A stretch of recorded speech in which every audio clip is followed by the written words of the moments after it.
Welcome. Today I will be paraphrasing, summarizing, and sharing for the June 21st Al-Anon readings, Encouraged to Change, and a little time for myself.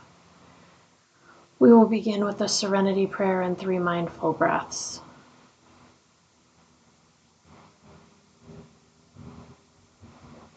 God, grant me the serenity to accept the things I cannot change, courage to change the things I can, and wisdom to know the difference.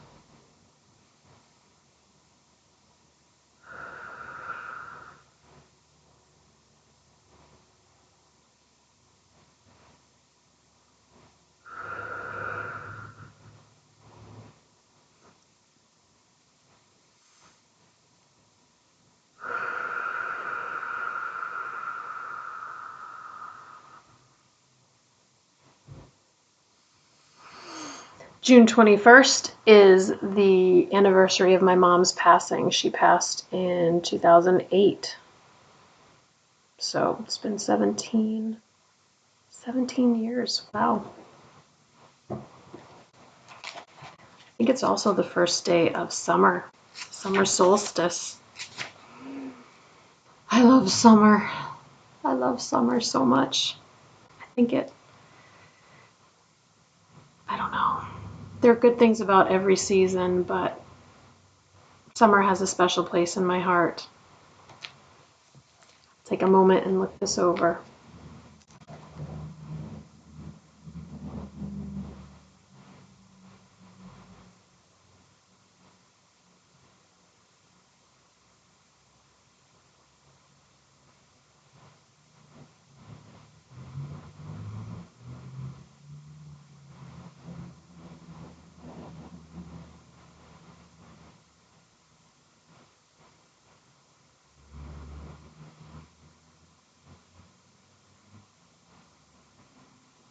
The question is, how do I take care of myself financially today? And the passage is about a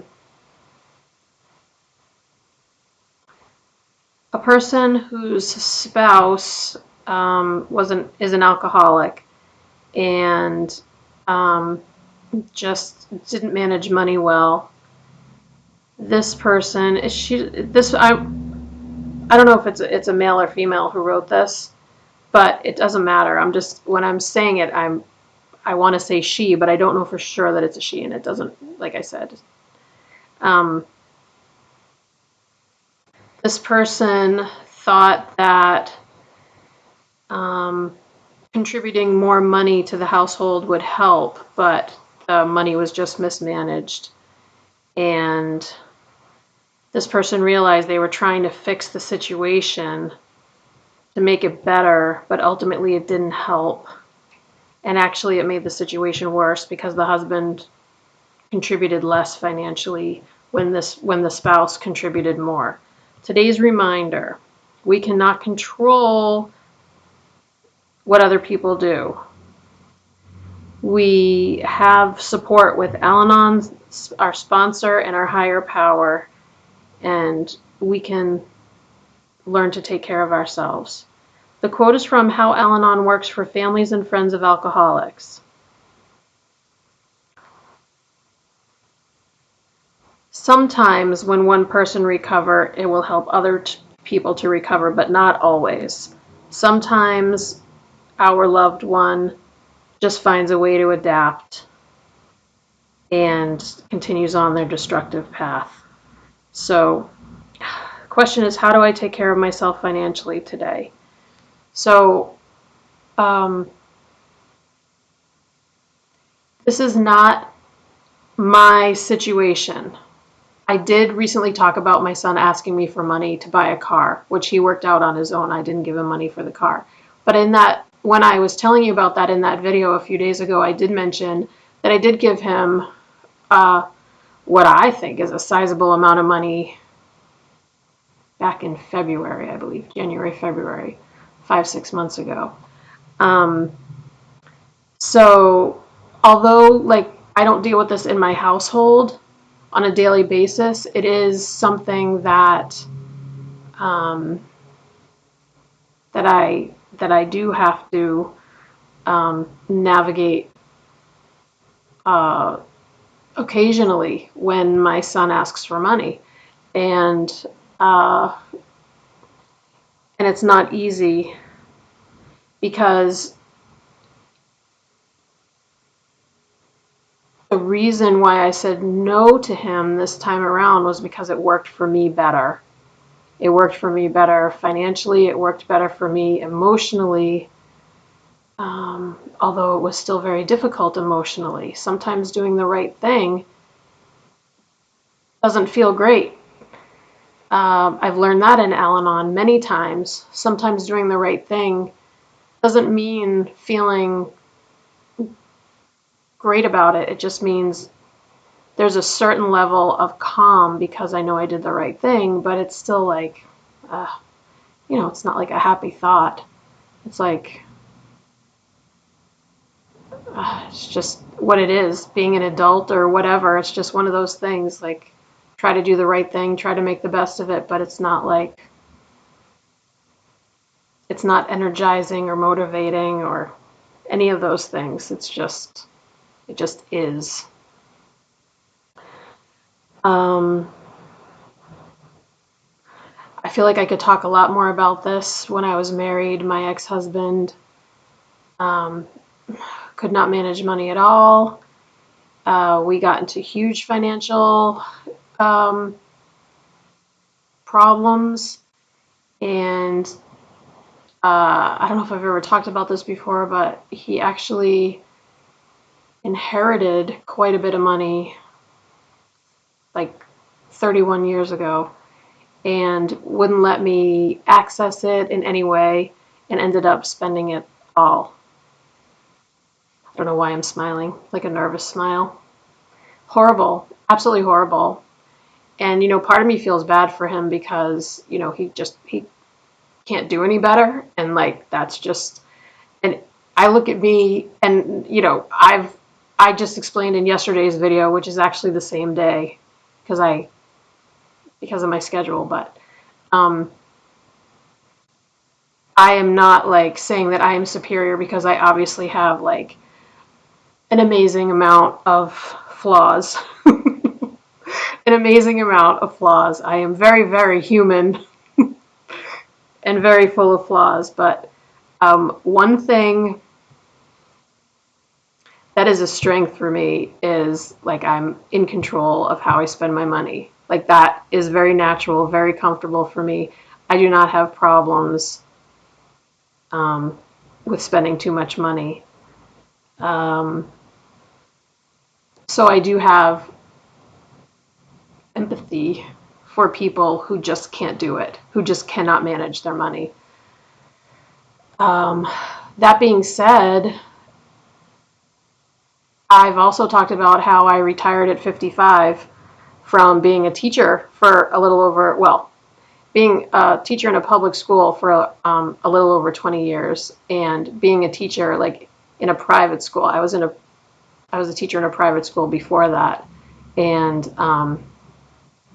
so overall it's close to 30 years, but in the state where I live, I only earned a, a retirement pension on the time that I spent in public school. So my point in saying all that is, public school teachers don't make a lot of money.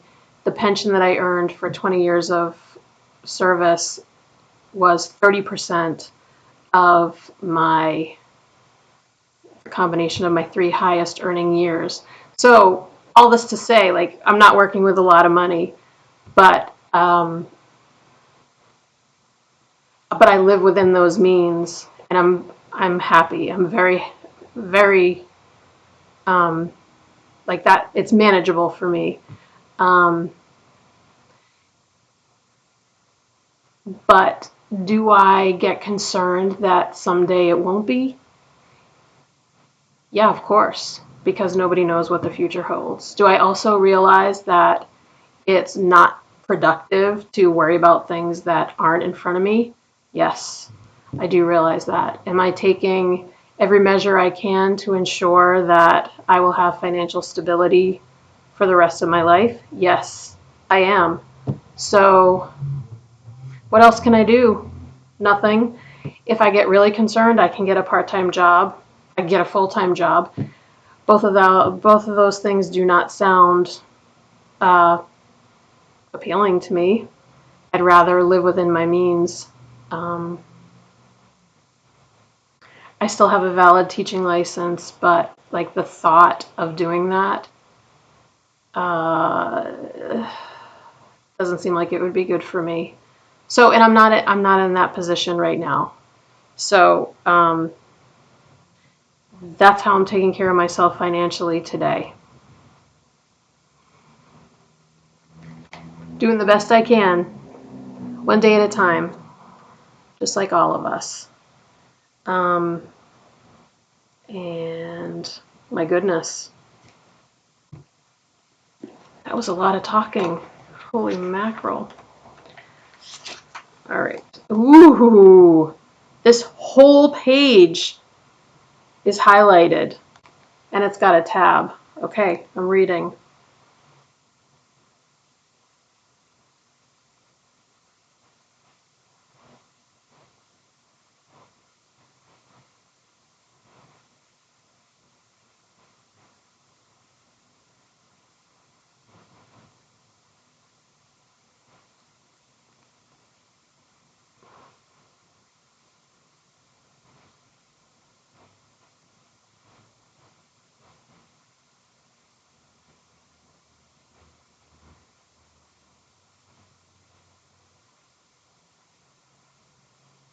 Hmm.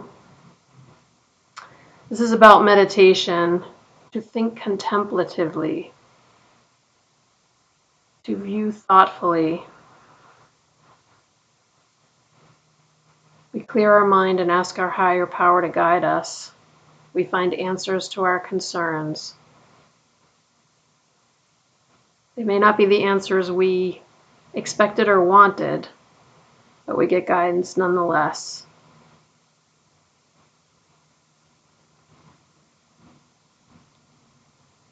Talks about working with our instincts. Today's reminder: focus on what is essential today. Release unimportant thoughts.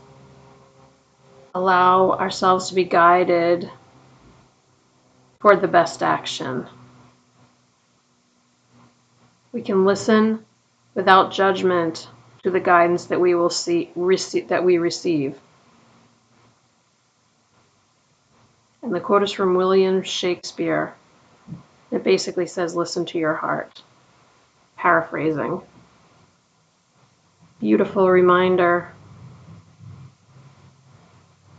And I have heard that prayer is talking to God and meditation is listening to the answers from God or higher power or whatever you want to call it. So I do think that the meditation part is really important. And although I am in a fairly decent habit of meditating every day for 15 minutes, there are times throughout the day where I'm quiet and still. And even in my Al-Anon meetings, I sometimes feel like I'm meditating during the Al-Anon meetings because I'm so focused and so like in tune with my humanity and my connection to my higher power. It's really a beautiful thing. That's part of the reason why I love going to my meetings, is because there's that freeness of being just by being there in the presence of everybody else who I feel like everyone's connected in the same way, just trying to feel better. And that's a wonderful thing. We'll close out with the serenity prayer and 3 mindful breaths. Here we go. God, grant me the serenity to accept the things I cannot change, courage to change the things I can, and wisdom to know the difference.